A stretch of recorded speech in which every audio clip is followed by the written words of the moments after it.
flurry tokens? I'm going to call them curry tokens the way these holodecks are spicy. Fresh and Buds now. Fresh and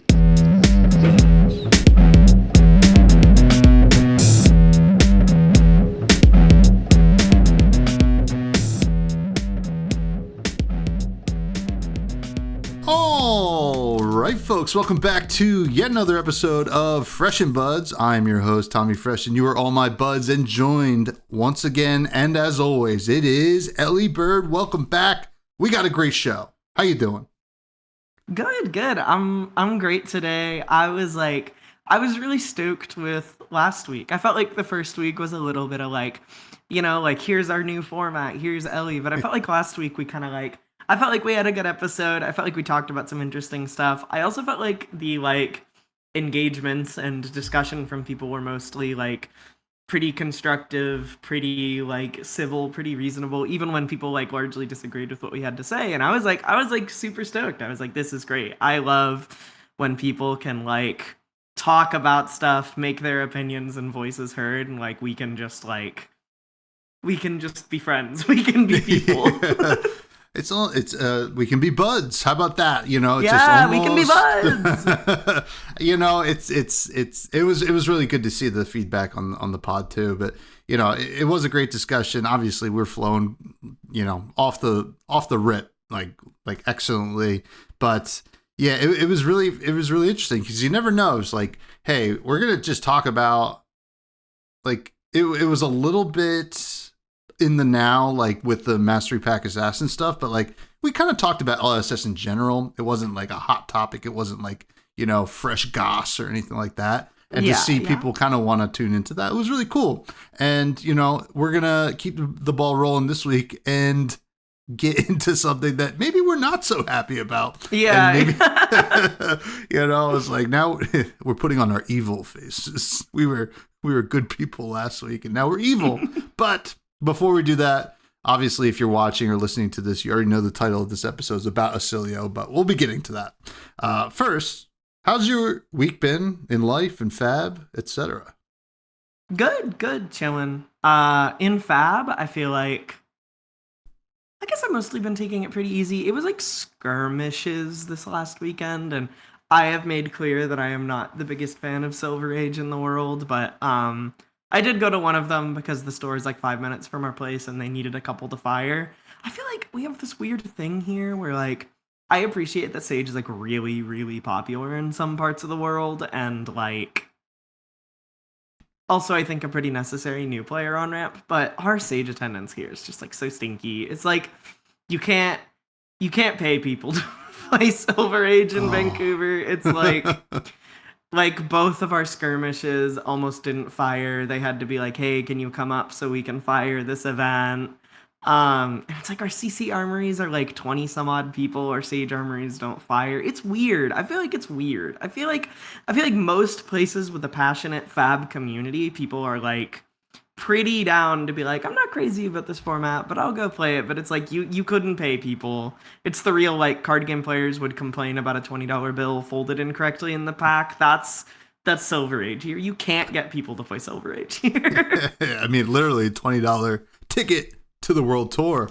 That's a shame to hear. And I do see that a little bit here in my area as well. But shout out. I've been going to this store called Portal Gaming over in Bethlehem, Pennsylvania, and shout out them. They're great. But after CC Armory, run a quick Sage event right after, and that's the beauty of Sage. Sure. That's sick. We'll get 3 games in an hour. You're just all right, see you later. It's yeah, just run it down.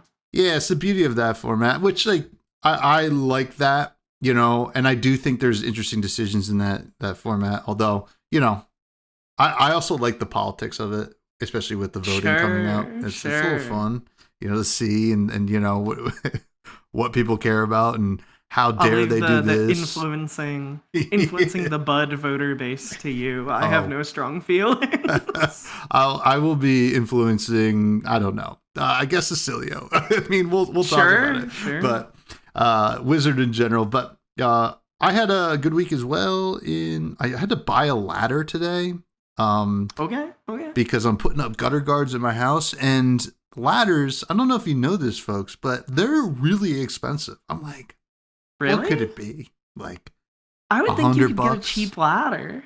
It was like $250, and I'm like, this is crazy, but I needed it. So, but I also saw at the Lowe's, all the other ladders looked like grimy, so people are 100% just buying them and then bringing them back. We not to admit to, I don't know, product return fraud on the podcast, but we just did that today. Was like, I think I mentioned it a couple weeks ago, our like fridge just like completely stopped working in the middle of the night, and so we were like, we went to Walmart, we functionally rented a mini fridge, right? Like we bought $100 mini fridge, kept our groceries in it for like a week, and then we returned it this morning after cleaning it out, and like, you know, we're not giving them a grimy ladder, we cleaned it out and stuff, but it was definitely the exact same thing. Yeah, I mean, listen, it's Walmart. You know, I think they can handle it. They can definitely handle the returned used refrigerator. But I am calling them, Elly, and you're going to have to answer for it. I'm very sorry to say. Okay. But in Flesh and Blood, I played Olympia at Armory for the first time. It was very fun. Learned some things and won some things, but also mostly just learned. And when I say learned, I lost, but I learned. Sure. And that's important. And that was a good time. But also did some crack shuffle play. Instead of the Sage after the Armory, we did crack shuffle play. I like that format. It's fun. It's so fun. I think the meme part of it is kind of fun too, because like, you know, we were doing it and then we're shuffling. We're like, this is the shuffle part. I'm cracking. You know? I'm cracking. I'm shuffling. Are you guys Give me ready? 5 seconds and we're gonna play. We're gonna play.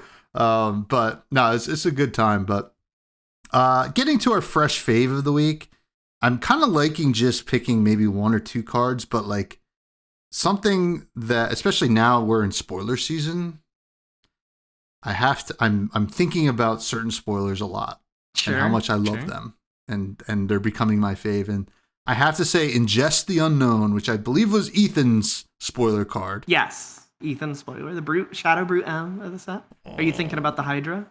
Oh, I'm just thinking. I mean, everybody's thinking about the Hydra. Everyone's thinking about the Hydra. But like, I'm also, I mean, sure, swing big on top or whatever. Like, I love this card. I love the flavor of it. I love that it's just like you look at it, it's a 1 for 0 sometimes, and you're gonna be like, it's the Brute way. And I'm loving that they're finding new ways to basically make 6s matter without just printing 6 on a card, right? And I think that Ingest the Unknown is the perfect example of that. So, loving Ingest the Unknown. That's true. I think it's really clever. I've been thinking a lot about the like 2-card 13 with Visit the Boneyard. You like you visit the Boneyard on their turn. You put Shade and Death Hydra on top.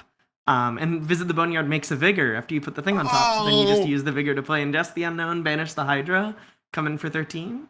Pretty sweet. Oh, Elly, that's incredible. I didn't even think about Visit the Boneyard. I just think like, oh, that was a card that they wanted Tough Nut to play, and then he didn't. But... Sure.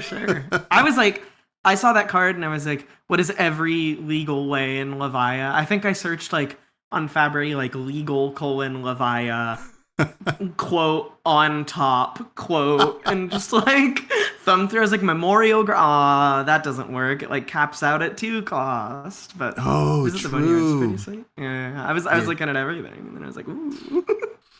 Yeah, I mean, somebody was saying, Rise Above. You can play that card. Yeah, Seek Horizon. I also thought about Seek Horizon.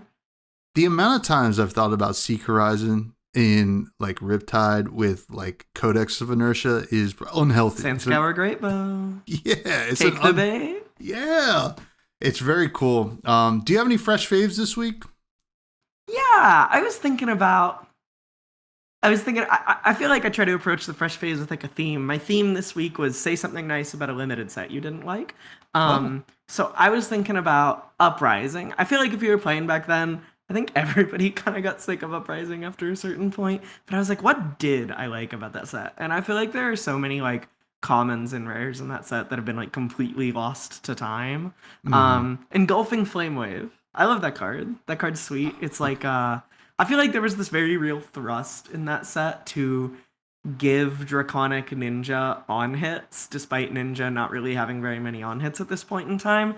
And obviously, the way it worked out in practice was Fi became the head jab machine with a bunch of Art of Wars. But I like Soaring Strike, Engulfing Flame Wave. I guess Mounting Anger saw some play, but I liked that cycle of Draconic Ninja cards that on hit banish a thing. And Engulfing Flame Wave is the sweetest because it has the best on hit in Flesh and Blood draw card.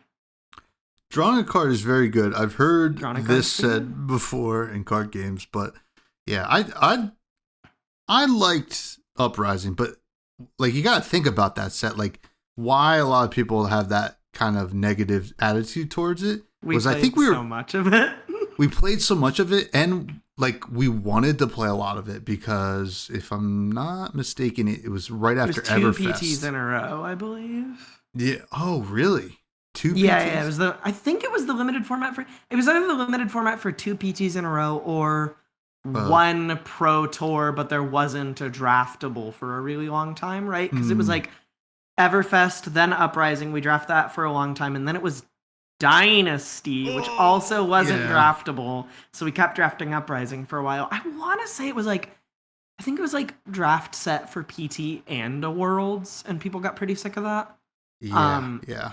I feel like I'm still there. I feel like every now and then I've opened so much Uprising in my life, and I feel like every single time I'm like, oh, I'm feeling a little nostalgic. Like, I'll take an Uprising pack for Prizing and Armory. I open it up, and immediately I see those card borders. I'm transported back there, and I'm like, oh no. That was the first set where I felt like I really have to look at these cards to make sure I'm playing the right card. And like at that point in time, you're looking at like a Draconic Ninja card and you're just thinking it's regular Draconic and you're like, I'll throw this in Dromai. And then you're like, wait a second. Yep.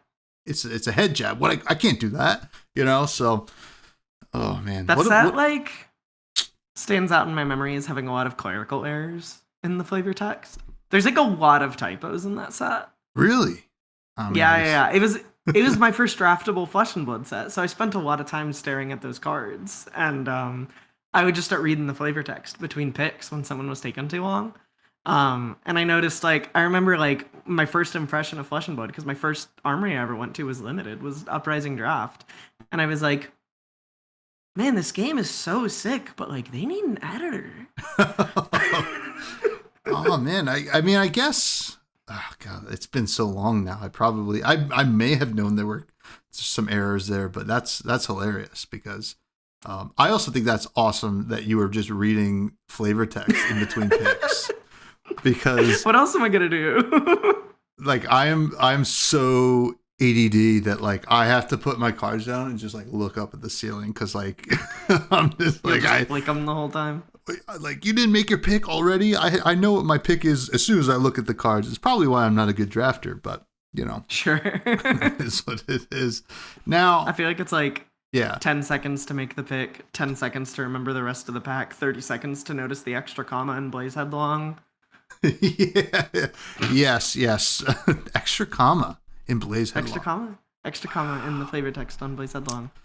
It's said, the Volkai army of renegades, vigilantes, and outlaws, comma, is like a tinderbox looking for a spark.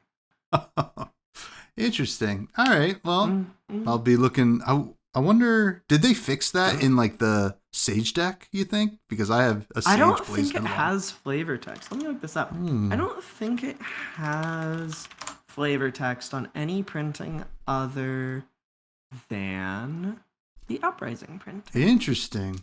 Well, hey, listen. We're spelling things better these days, I think. Maybe. I don't know. Maybe. But I do have to say, we have to talk about the calling Hamburg, right? Yes. It was a pretty cool weekend. I think it felt like, what was it, 2 weeks since our last kind of stream we could watch, as far like in terms of like and that one was official Sage. stream. And that one was Sage, yeah. And this is our CC post Mastery Pack Warrior event, right? This is the first one. It's kind of setting the tone for a couple weeks before IAR comes out, and and things will just change altogether. So it's not maybe all those heroes and all those really good cards I've been seeing suck. Actually, they're bad. Maybe they suck. Maybe they're terrible. But it was the first real look at the post Mastery Pack Warrior meta, and boy howdy was it a look indeed, because we did see a decent amount of Warriors on stream. I thought that was fun to see. A lot of people playing different Warriors, giving them a shot. But how did they really fare? Notably, only one Warrior in the top 8, and that was Kasai, who, if you remember from 2 weeks ago, we thought that she was probably going to be the best, and probably hit LL soon anyway. She could have hit LL if she won the top 8, but she did not. There was a Decimator Great Axe Olympia making life miserable for people. Of course, there's always one. There is always one Decimator. We're gonna play 55 minutes of Flesh and Blood. Yeah. You're gonna get to play the most Flesh and Blood you could hope to play in a single round. Because I'm just blocking. Yeah. Well, you want to get your money's worth, Ellie. Yeah, exactly. It's expensive to go to these events.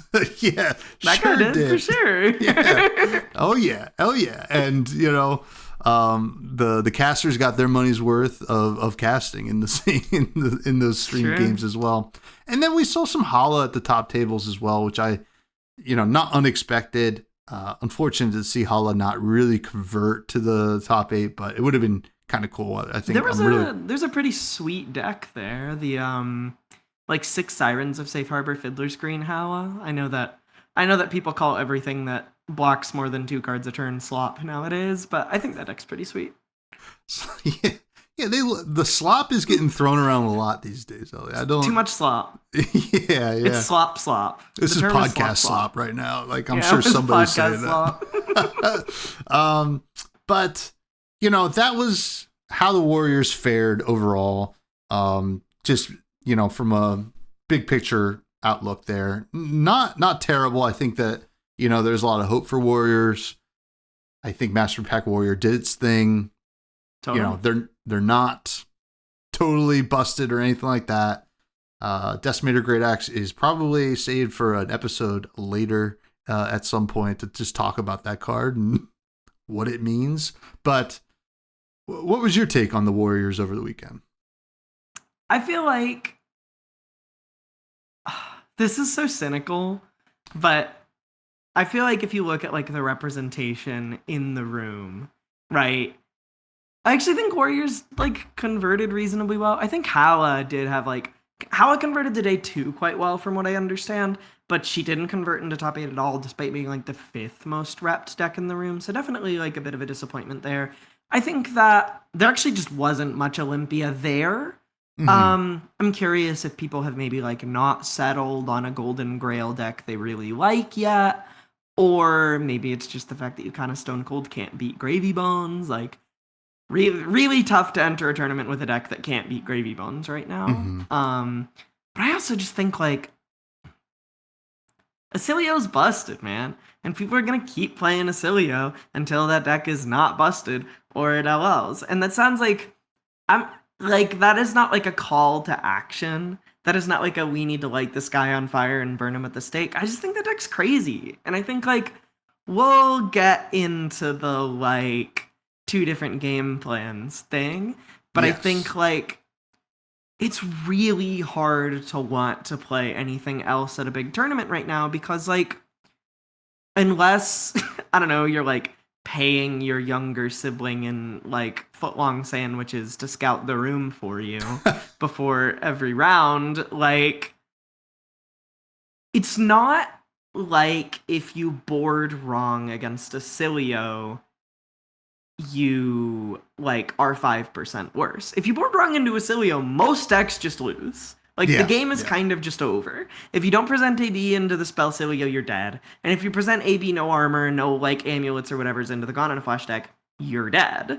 It's kind of the first time I think a deck has really, like, exploited the, like, pre-boarding best of one format of Fab a little bit. It reminds me, to, like, refer to another card game. A while back, Magic had to ban a card specifically in best of one format.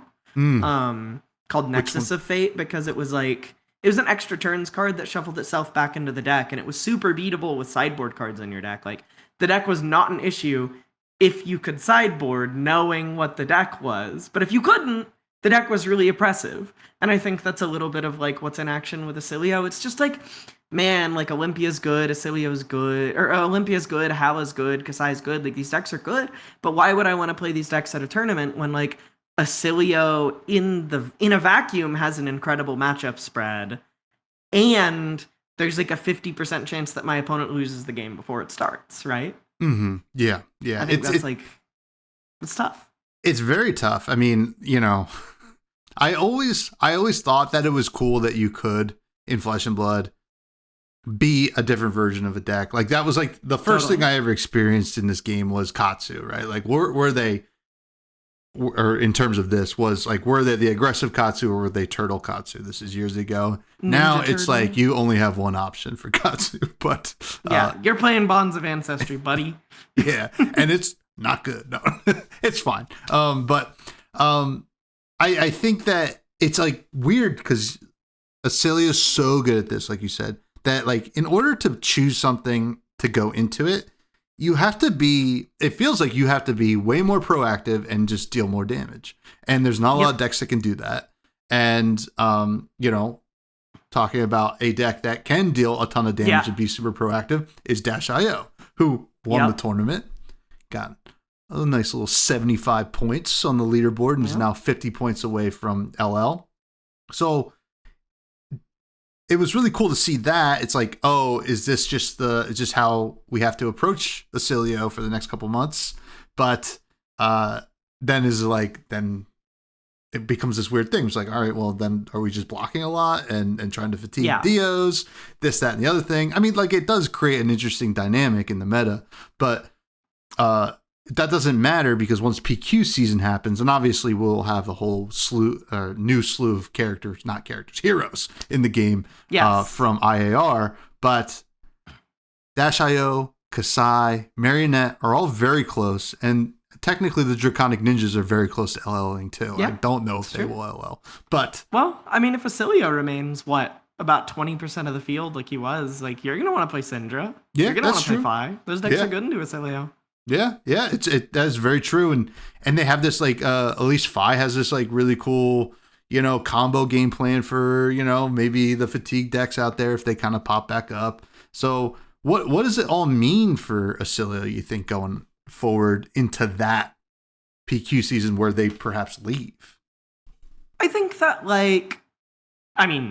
if I'm being honest, I think Oscilio might just leave, right? That hero's by the time we get into PQ season, that hero's going to hit the 2-year threshold. Because they came out September 2024. And we're going to be, like, PQ started in October. So he'll be at 1.5x. He's at, like, 800-ish right now. There's roughly 1,500 points on offer per PQ season from what I understand.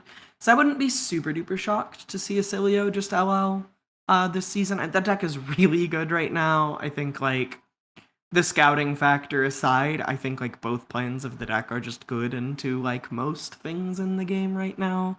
But I do think that like if people have decided that Oscilio is the best thing to be doing, like there are decks that will get more popular. Dash.io for all of 5 minutes. Syndra is like pretty good into both plans of Oscilio. Weirdly, I actually felt like Olympia, the like Azalea Olympia deck, like at least in my experience, has been pretty good into Oscilio. Hala is good into Gone in a Flash Oscilio, but feels pretty bad into Spell Oscilio, just to like touch back on the Warriors. I think there will be decks that'll show up. Namely, I think if Oscilio is that represented, people won't really have to worry about Gravy that much, and I think that gives a little bit of space for a few decks to attempt to kill the Lightning Boy. Yeah, it's gonna be a fun PQ season. I'll tell you what, I can't wait. It's gonna be messy. Yeah, it's gonna be super messy. I feel like I can't go to a PQ season where I'm not being terrorized by some wizard. I think last year it was like Verdance, and years prior to that it was Kano, or even Oscilio. Icelander. Yeah, Icelander. Yeah, even Oscilio, Icelander. You know. So now there were 5 Oscilios in the top 8. So like this is where we're kind of getting to here, because that is a big number, right? It's a little bit disappointing to see. I mean, like, I don't mind 4 of the same hero if it's like whatever, you know, that's whatever. But like, it's 5 Oscilios. Now there was some, you know, cool stuff too. Dash.io, Marlin in the top 8, and Kasai. That's pretty cool. Those 3, seeing them, I mean, Dash.io, obviously, we see that happen a lot. But the other 2, it was very cool to see, because you're like, is Kasai going to do it? No, they're not. Maybe next time. But so I'm thinking 5 Oscilios in the top 8. I got 5 questions that we're going to ask right now. Okay. And question 1. There was noticeably a hero that was not in that top 8. Has Oscilio usurped, wink, wink, Marionette as the best deck in the format? I don't think so. I think it's a function of representation. I think they're kind of 2 decks that are like good into slightly different things. Namely, I think like Marionette is not at all good into Gravy Bones. I think Unmake the Underlings makes the matchup better, but it's still not good for you. I think Oscilio is great into Gravy Bones. So I think like there is going to always be the like X factor of like how many people showed up playing Necromancer, and like how does that affect Marionette's tournament. I think like also the other half of this argument, I know I just kind of am arguing against myself a little bit here, but like I'm not sure that like there was really ever an upset happening. There's kind of an interesting function here, which is that if you look at top 8s for tier 3 and 4 events, since the release of Omens of the Third Age, if you take a look at the top 8 of, sorry, I'm bringing this up right now. If you take a look at the top 8s, immediately, Oscilio has had 10 top 8 slots, I believe, since the set came out, which is like one interesting metric. But I think the metric that is like maybe more interesting is that if you look at every tier 3 and above event since Pro Tour Las Vegas, so Pro Tour Las Vegas calling Edinburgh, Bangkok with Silver Age, and then calling Hamburg, counting the calling at Vegas too. So you have PT, calling. Of those 8, 16, 24, 32 top 8 slots, Oscilio has taken up 8 of them. I don't believe Marionette has anything even close to that impressive of a number. But Marionette keeps winning because Jacob Clements keeps playing Arachne Marionette. True. I'm double checking myself here. Sorry, I should have prepared this in my notes. I looked at the Oscilio representation in top 8, but not the Marionette. Marionette's definitely done pretty well, but I feel like it's like always a factor of like there's 1 or 2 since PT Las Vegas. But I think like kind of what's actually in operation there is like Majin Bey kind of built the really good Oscilio deck, and that deck has been, it looks like Marionette has 7 in top 8 since then. So 7 versus 10. Yeah, like Oscilio's just performed better. Marionette has just kind of like, how do I put this?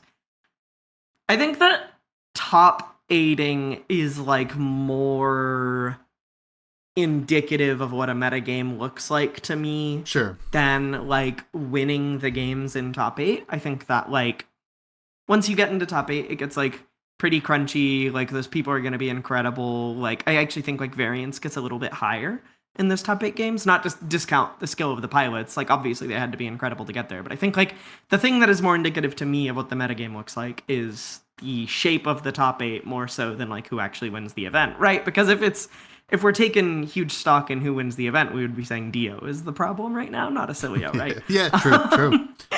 But like, yeah, I think Oscilio has kind of just been a better performing deck since Pro Tour Vegas, and I think it's a little bit one of those, like, someone showed up, had the deck list. They had the deck list between like Caleb, Majinbei, and Vor. It's kind of like these are the two Oscilio decks. They're both really good. They both keep performing, you know? Mm-hmm. Yeah. Now, are calling top eights, are they open deck lists once you get to the top 8? Callings? I'm not sure on callings. Tier 4s are. Yeah. I'm not sure. I think callings are. I think callings are because we usually put the deck lists on stream at callings, I want to say. So when we do that, we do it because it's open deck list. Because we wanted to do that for Canadian Nationals this year, but we couldn't because it wasn't open deck list. Okay, gotcha. Now, I mean, even if it wasn't, at that point, everything's been scouted, right? So yeah, like there might be a reason that Oscilio is not winning these events is because you know which one you're playing, right? Yeah, it legitimately gets weaker once you know if it's Spellcilio or not. Yeah, and you don't have to hedge; you just get to prepare. But that doesn't change the fact that they were able to get there, right? Based on having like nobody know what they were going to be doing. So it's an impressive deck in that way. And, you know, I'm wondering like, yeah, maybe it's not the best deck in the format, but Marionette is like, you know, the Jacob Clements effect is something that's like, is so like I you know, the buds know I'm a beer salesman, right? And sometimes I go into a liquor store, right? And I'm like, wow, you're really doing really well with this one item. Like, what's going on? And sometimes it's like, yeah, it's on fire. People are buying it all the time. Or sometimes like, it's one guy. He's one guy. And I'm like, although they never last, but you know, like but like the Jacob Clements thing is like, oh, it is one guy it's one guy winning with this deck. So it's a very interesting conversation about the two decks, you know, and what they mean. Now, question 2. Oscilio, 5 copies in the top 8 here this past weekend. Is Oscilio just a de facto aggressive deck in the format, hence the strong showing in the new-ish meta with Mastery Pack Warrior, or people are kind of figuring it out? Like, I would imagine like the first big event after IAR, whatever the most aggressive deck might be, the deck that kind of does well. We saw this with Syndra right after the Hunted came out, and then kind of disappeared after that and then came back. What do you think there? Probably. I think Oscilio has a really attractive matchup spread, and I think the fact that your opponent might just like flip a coin wrong before the game starts is like really, really, really good for you. And I think that weighs a lot. I think if it was like there was one form of Oscilio, like let's say if it was like exclusively Spellcilio, people could be playing Oasis Respites. If it's exclusively gone in a flash deck, Amulet of Echoes exists, like Weakest Link exists. Like there is like counterplay, there's hate that people can put in their decks. But I think the hero gets a lot of equity from people not knowing. And I think that kind of makes it the most attractive thing to play, right? I think like there are decks that are comparable at being like high output aggressive decks. I think there are totally decks that can blow you up right now. Dash.io is a good example, but they don't have the what if my opponent just loses the game for fun like factor, you know? Yeah, it's interesting. Yeah, I'm always fascinated by these like newish metas, like when we get to see what I guess is maybe the best aggro deck in a way, right? Like, you know, it's always cool to see that because then you know what to at least expect on that front. But the problem is, I'm going to skip the question 4 here. We'll get back to question 3 last, I think. But question 4, how do we adapt? How do we adapt to this deck, right? Assuming nothing changes and still is a force to be reckoned with, and the same thing happens where it's not winning events, but it's just top 8ing them and not getting the points. Like, how do we adapt as players that are going to be going to PQs where people are going to be sleeving this deck up because it is very good? I think that not to shout out my favorite class, but I think if you're playing Runeblade, like put Dyadic Carapaces in your deck, you know? That one's good in both respects. It's good against the Gone in a Flash deck because it's a ton of armor and it's got AD. You know, Aurora can present Dyadic Carapace Lightning Greaves. I think There are also like some other tools. I think people definitely sleep on how high value like Spell Void or Prevention Effects can be. A card I keep eyeing in Warrior is what is the name of this stupid hat? The headpiece save that me. could prevent 2 if you attacked with a weapon, right? Yeah. It's called like Templar Spellbane. Yes, Templar. yes. Something Templar. Templar. Templar Spellbane. Got it in one. Yeah, it's like it's battle worn 1, so it's good against the Gone in a Flash deck, which still sends some arcane, and it prevents 2 on their Stormstrider's turn, and like that's super strong, especially because their Strider's turn usually involves like Ether Flare. You know, it's like it's worth a lot. I think there are options. I'm astonished I haven't been seeing Weakest Links. People need to put Weakest Link in their deck. Both of those decks, both forms of that deck are on like 20 plus instants. Like, please put Weakest Link in your deck. That card is so good, especially if you're playing Howla. Like, it's nuts. I think there's definitely some room for decks to adapt, for people to kind of improve their game plan into Oscilio. But I think that edgeboarding is challenging, and I think that finding the things that cover both game plans, i.e. like Oasis Respite, you know, if you're a Tunic deck, things like that, like finding the right answers in the right combinations, in the right ratios, and the right heroes might take more time than Oscilio has left in the format. You know, he needs like 200 LL points, and he's going to be at 1.5x by the time points are on offer. So I think it's adaptable given enough time, but I think it's possible that like the clock's a little ticking already, you know? Yeah, it does feel that way, but you know, I'm getting like flashbacks of like other heroes that were like, we don't have to worry about it for a long time. Like, it's probably gone this season, and then it lives at 1 LL point or whatever. You're like, you know, and it's still there. So, you know, it is important that, you know, the sideboarding stuff, just like small stuff like that. Weakest Link is one of my favorite cards. Just love playing that. It's a good card. Yeah. I mean, I used to play it in Fatigue Riptide, and hell yeah. which, I mean, it is a 0% against Oscilio. So that is true. Won't be playing that. Now, 3-ish weeks away at this point to the ban and restricted announcement. Are they gonna pull any levers here, do you think? I feel like I would be shocked, just because, like, it seems really clear to us that ERFL, Usurp the Shadow Throne, is going to be like this big, powerful, splashy, exciting set, right? And I think, especially with a strong Runeblade entering the metagame, talking about Dyadic Carapace, you know, like that's going to be a hero who naturally has tools into Oscilio. I think, like, you know, Runeblades are generally pretty aggressive. Viserai looks pretty aggressive, barring like Scour becoming a thing that hero plays. Like, I think Viserai is likely to at least be some amount of a predator to Oscilio. I think I'd be pretty shocked if they hit anything. I think if they were going to take anything away, I wouldn't be shocked if it was like, I don't know. I don't even know what you hit in that deck, right? Like, it just doesn't, like, nothing seems fair because there's 2 versions of the deck, I think, is like a really big problem with the deck. I guess like Constella Contemplation or Echo Flash, both of those cards are like pretty unfair in that hero. I think like the thing that I think is a little gross about Oscilio, like if I'm actually just going to complain about that hero, I think the thing that is a little gross is like how much reach that deck gets for free without needing to put Stormstriders in its deck. Like, it feels a little bit ridiculous that this hero can just like have already spent its Stormstriders or have not presented Stormstriders and just be like, oh, you're at 5? You're dead. Sorry. Like, you're actually just dead. You're at 5. You tapped out. I don't have Stormstriders, but you're dead. Please shake my hand. I think that is a little silly. So I wouldn't be shocked, like, if they were going to hit Oscilio. I think they would target probably something like Constella Contemplation or Echo Flash. These cards that do arcane for free, like, just replace themselves. But outside of that, I feel like I'd be pretty shocked if they hit the hero. Like, he's going to hit 1.5x. He's going to go soon.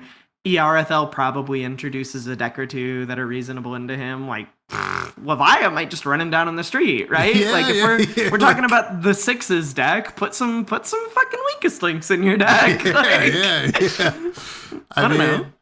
Levi's got some pretty cool on hit. I mean, at least on hits that will like turn off Blood Debt, and you're just like, oh, yeah. It's like, yeah, block. You can't. Get blocking. You have all these get blocking, stupid.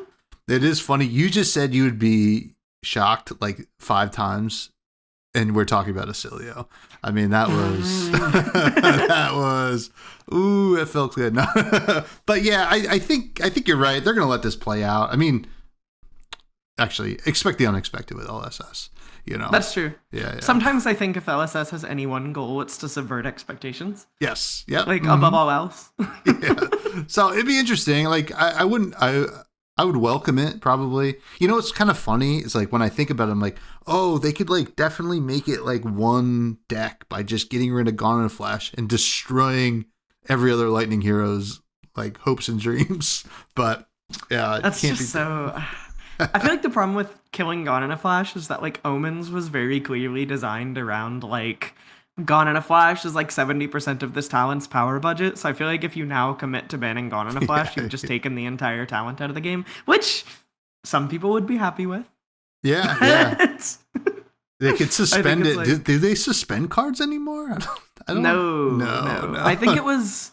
I want to say it was Hypothermia where they announced that they were done with suspensions. Okay, yeah. I think Hypothermia, they were like, from now on, a card will just be banned and we'll unban it later if it matters. But I think it was something like they had suspended a card and then they realized that the card just needed to be banned. And they were like, why are we suspending things? This sets stupid expectations. Blah, blah, blah, blah, blah, blah, blah, blah. Makes sense. Now, the final question about Oscilio is, are we going to raise the alarm bells here? Is all hope lost? I don't think so. I think if you're on twitter.com right now, that might be the case, but that's why I'm hanging on Blue Sky, folks. If you're on social media right now, I think it's like possible. I don't actually know what I haven't like temperature checked on Oscilio. I felt like that was like, I saw that and I was like, yeah, 5 Oscilios, that makes sense. I feel like it's like fine. I feel like decks are strong. And I feel like Oscilio's at this point where it's like, if it's too strong and people are sick of playing against him, like, he'll be gone soon. It's fine. Yeah, I'm sick of playing against him, but he'll be gone soon. It's fine. I'm ready for him to be gone. And like, you know, listen, people are going to be playing the new Oscilio, like as I guess as he was is play that deck all you want, my friend. Yeah, play it. But I think, but then like Majin Bey will figure out the best new Oscilio deck. Sure. She's like, oh, I not again. Like, Oscilio 2 will be like, I don't know how this is like the second time I've mentioned fighting games on this podcast. I don't know how tapped in you are to like fighting games as a whole in general. It's been quite some time since then, but Dragon Ball FighterZ, when that game was like pretty big at like EVO, like probably a decade ago at this point, there was a character in that game who was like really, really, really busted. And it was famously a character who dies like kind of quickly in the show, Android 16. And I felt like there was so much of this like discourse about like, nah, dude, Android 16 was my favorite character, dude. I'm not playing him because he's good. So I feel like there might be like a humorous amount of that effect. Like how many people like truly loved playing Oscilio so much that they'll play Oscilio too. Like that'll be a fun metric to watch. I was wondering where you were going to go, like, because I'm not aware of the Dragon Ball Fighter thing. I was like, is she going to say Yamcha? Is she going to say Krillin? Okay. Yamcha is my favorite Dragon Ball character. Really? That is yes. Like Yamcha is my favorite Dragon Ball character. I love that guy. TN was my comfort character. I mean, that it's just like, what is that? That was pretty cool. That was cool. Man, brings me back. I want to touch on it briefly because it was also a topic of discussion I saw on social media. 4 Oscilios in the top 8 of the Sage Showdown as well, and one won it. So people were like, I think like you said you weren't really like keyed into what people were talking about Oscilio today, but like basically it's kind of the "this is fine" meme in general. Sure, like, this is fine, you know. But, everything's fine. Yeah, but voting is in like 2 weeks or something like that for Sage. So, folks, just vote for Oscilio. I don't know. Like, you know, that's like the beauty of Silver Age. Yeah, you're like, exactly. Oh, like, if you're sick of it, just kill him. Who cares? yeah. And then he'll be back, and then you can just say, I'll vote for him again. And then he'll be gone for 2 seasons. It's beautiful. I love that format. Now, in conclusion, I don't have much to say about Oscilio. I don't. Sure. I like the deck. I used to like the deck, I should say, before Omens, right? I thought the deck was very cool. You're like, it's like had this glass cannon-y thing kind of going on to it. It definitely got way too consistent, in my opinion, as well. But it will go away. Like, it's close. I think just over 200 points. I was just looking, actually. It is 781, which is like a nice chunk. So, like, you know, it would be nice if one of these Oscilios could just win one of these callings, you know, for once. True. You know, so, yeah. But you have any final thoughts, Elly, on Oscilio? I don't know. Put weakest link in your deck. That's my final thought on Oscilio. If you're sick of him, put weakest link in your deck. I love it. I love it. Now, we do have some listener questions, and surely they are not unhinged whatsoever. These come from the Buds Discord, and the first one's a doozy. This comes from Junior. It's a long one, so buckle in, folks. You're hanging out in an alleyway during a convention when a disheveled James White in a trench coat and a goatee invites you to a secret underground Flesh and Blood tournament. It's single elimination sealed, but you get a random 8-packs from any one set in Flesh and Blood. During the first round, the guy next to you has to leave to make his next tournament on time and concedes. James White then pulls out a gun and shoots him in the head. What 8-packs from any set in Flesh and Blood are you hoping for? So, sealed tournament with my life on the line.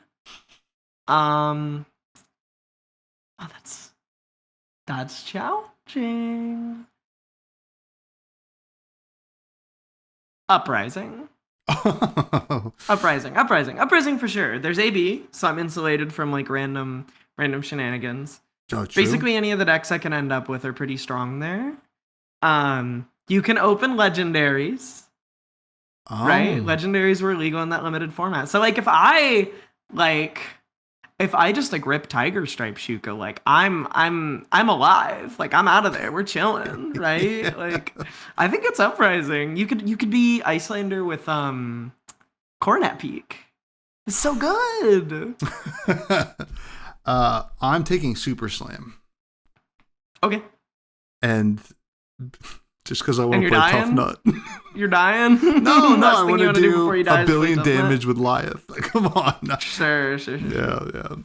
Nah, yeah, it's probably something not Super Slam, but it would be funny. Just like, give me Super Slam, we got this. You don't have it. But thanks for the very colorful and imaginative question, Junior. Next, 2 questions come from Darth Prentice, aka Greg. Have you read anything fun lately? Yes. What did you read?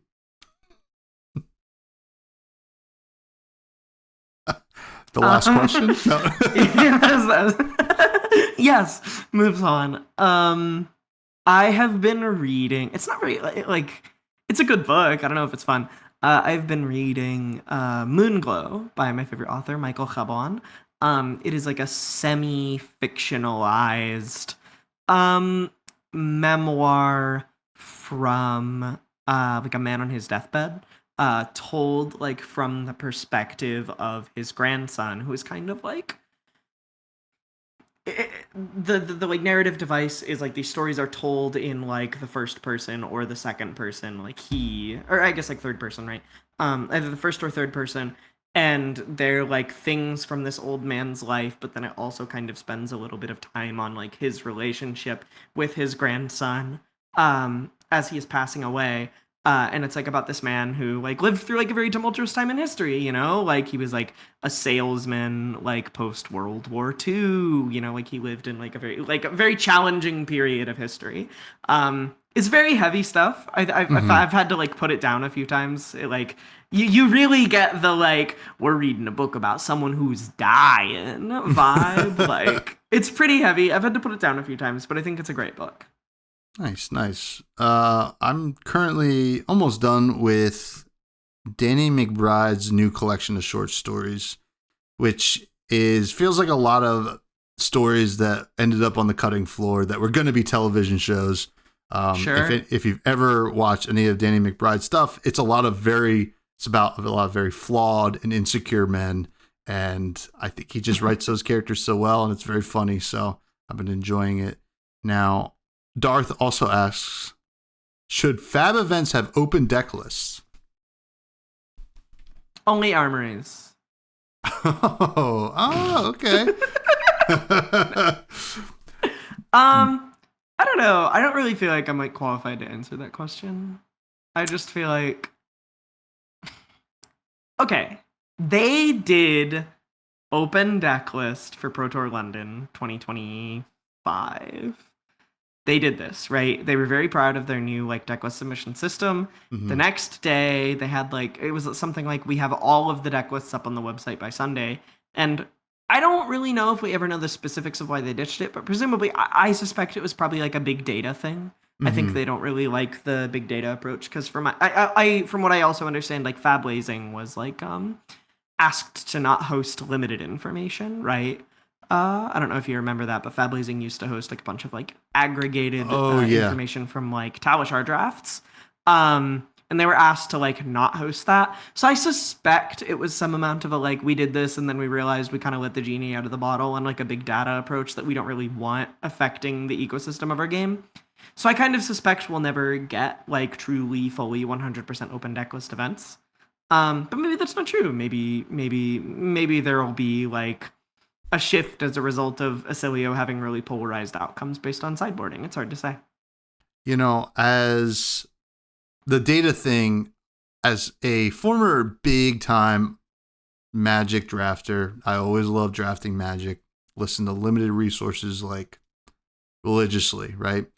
And when, was it 17 lands? 17 lands. Yeah, Yep. when that website came out, I hated it. I still, like, I get the heebie-jeebies. I'm like, I don't want to know, like, why this what the one highest card, win rate common is. yeah, I don't want to know. I want to go on, this one feels good, and I'm picking it. That's what I, like, I've had success with it before, and that's what I'm doing. And, yeah, so I hope we never get to that point in Flesh and Blood, but the gamers want the data. They do. They really do. True. Capolo asks, do you think the Living Legend is a correct way for the rotational format? Do you think cards should be rotated out of the format without any ban? What do you think on this one, Tommy? I'm curious. I love Living Legend. I think I don't know if it's a perfect system, but I love it as a way to pitch the game, because you're like, listen, your cards are not going to go away, right?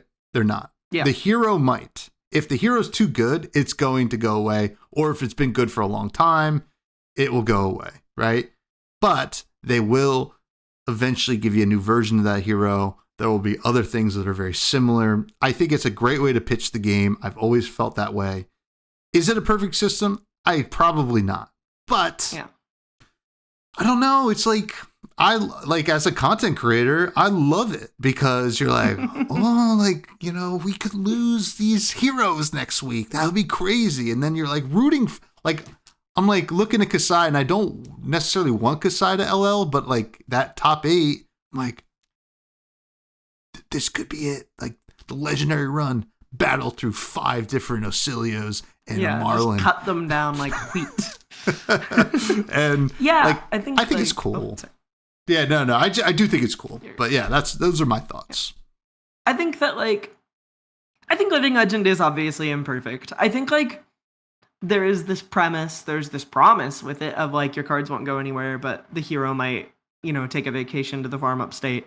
I think it's challenging when heroes come back and have cards banned ahead of time. I've talked way too much about how disappointed I was by Aurora, but that was hurtful. Like that was really disappointing to like be in this situation where the game's policy is like hold on to your cards, they'll be back, and then like this playset of like, you know, like $500 I had and like cold foil CLVs just like gone with the wind. Like that sucked, and I think that like there are symptoms of the LL system that are imperfect in ways that I think are a lot more hurtful than natural rotation. But I also think that like I don't know if I could ever see a world where rotation as a concept really works in Flesh and Blood.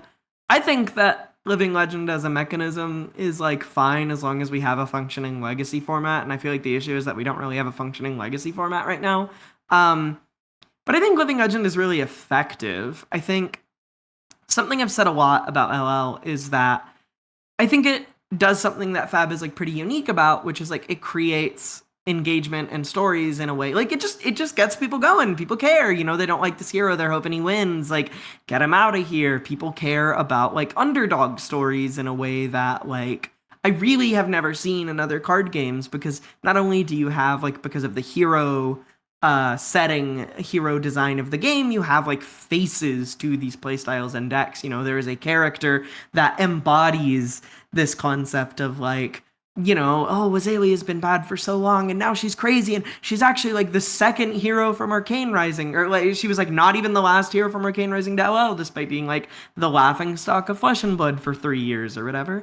And I think that the fact that it makes people care about the way tournaments go is like really powerful, really engaging, really successful. I think if they wanted to replace LL, something not unlike what they've done with Silver Age could be interesting, but there probably has to be some kind of like a safety valve on it. I don't know how you would make that happen, but right now it seems like they've got Living Legend in a spot they're pretty happy with overall. I think the modifiers are mostly pretty good.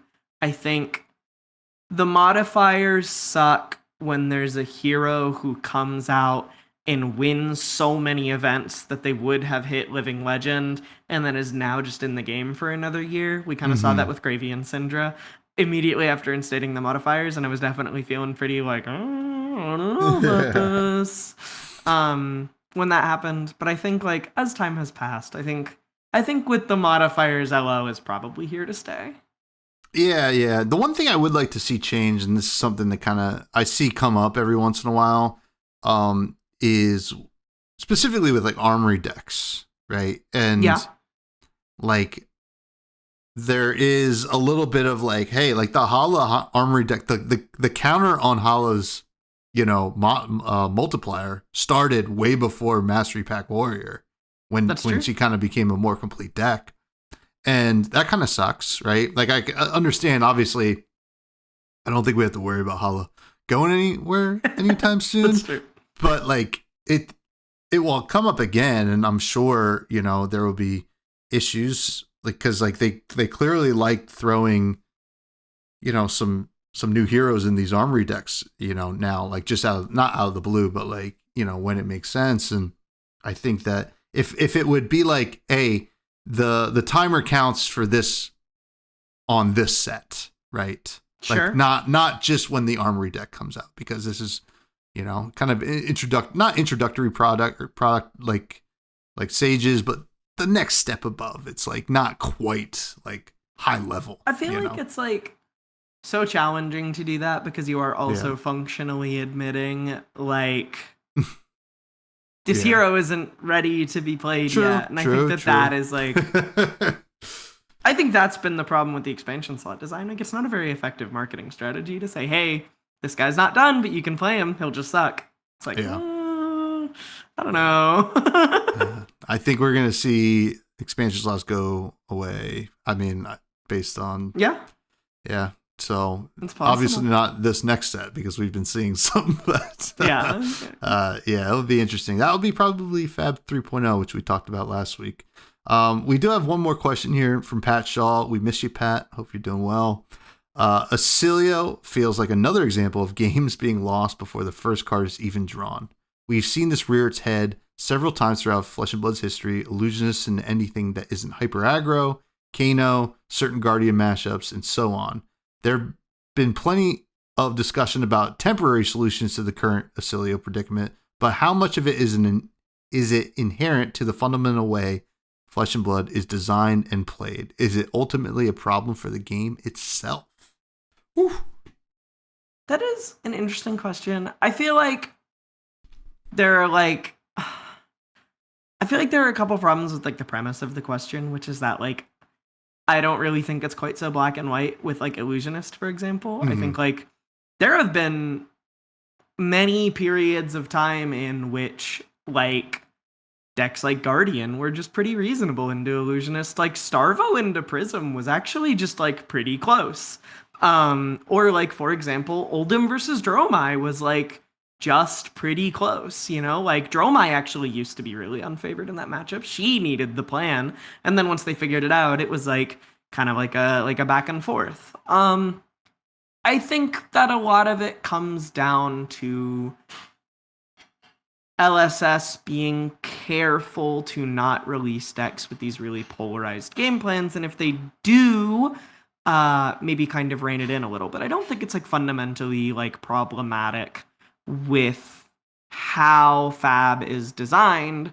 I also think the counterpoint here is it is like, this one's not going to be popular with people, but I do like truly believe this. I think it is good and healthy when a deck is forcing people to play proactively. I think it is good when there is a deck in the game that says like you cannot play like this extremely polarized strategy. And I think Illusionist, for better or worse, often does that. I think Gravy Bones is kind of doing that right now. Like they're just saying, look, right now, there are cards in place, there are mechanisms in place, there are things that would allow you to just sit there and block forever and beat like a really significant number of decks. I'm here to tell you that you're not allowed to do that. I think that that is like healthy for the game. I think that like that is kind of usually the function of these very polarizing strategies.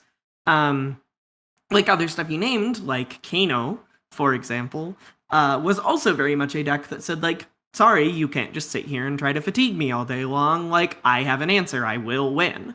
I think that, like, it would make me happy if there was more counterplay in the in-between space. I think that that is often the issue, right? Like, the problem with the decks that choke the meta, like choke certain things out of the meta, is that there's often a lot of collateral.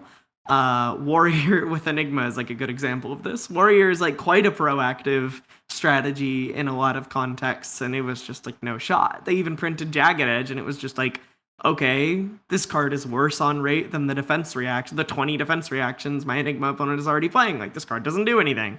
And I think that the problem more so comes down to like there not being much of a sliding scale. Like you would hope that there is like more powerful support for decks to choose to have answers into things. But I also think we're starting to see some of that. We've seen like Roiling Fissure, Midas Touch. Like they're printing some stuff. I would like to see the like Aura and Ally Destruction expanded on a little bit. It kind of feels like it's all in Guardian right now outside of Midas Touch, which is like generic. And it like, that is challenging. Like you don't really want to be playing a Warrior deck with a bad matchup into Gravy, right? Like, yeah. It's also tough like with the Ally Destruction because like, if you print too much of it, those heroes become unplayable. Yeah, the heroes are not good or whatever, but you know, it is very interesting. And like I also like appreciate like, you know, Durandal, right? That's like such a awesome weapon to print because, you know, as a Riptide player, Warriors just couldn't beat me, right? They couldn't. Yep. But like against Durandal, you're like, oh, this is actually a little bit more difficult.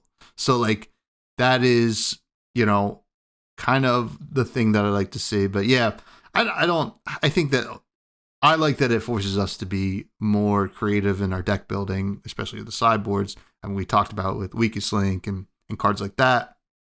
I think there's like actually a really cool example of that.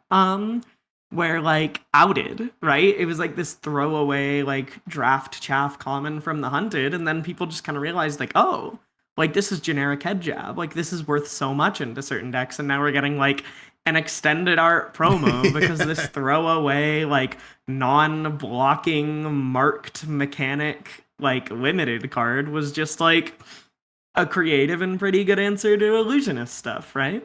Yeah. You love to see it, but thanks for the question, Pat. We appreciate you. You should get a Flesh and Blood podcast at some point. Oh wait, you already had one. You got to come back. Now, Another good episode in the books. Elly, I'm always having fun with you. It's a blast.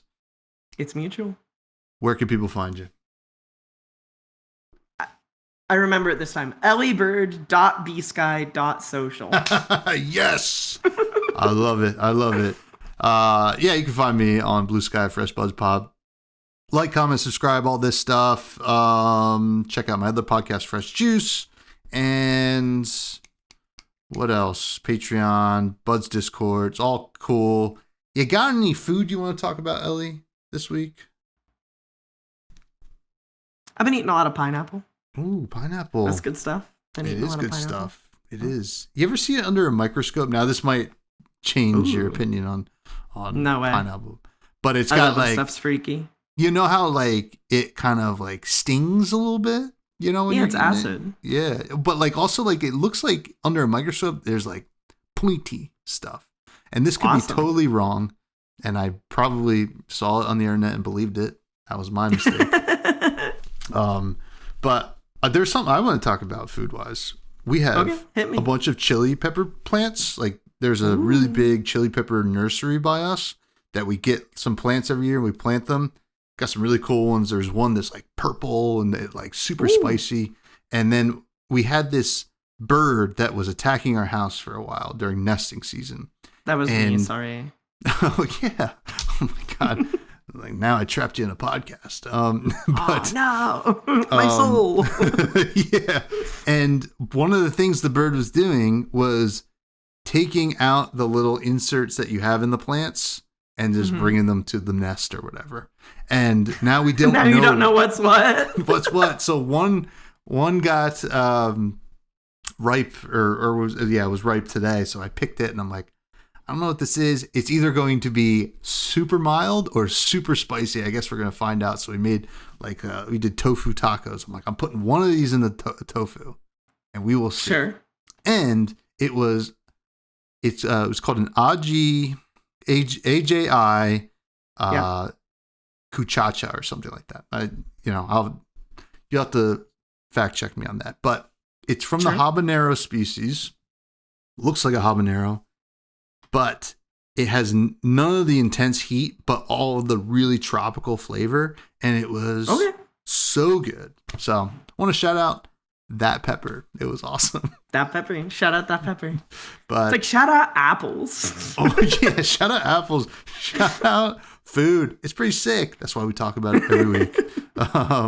But thank you everybody for listening. Please stay fresh.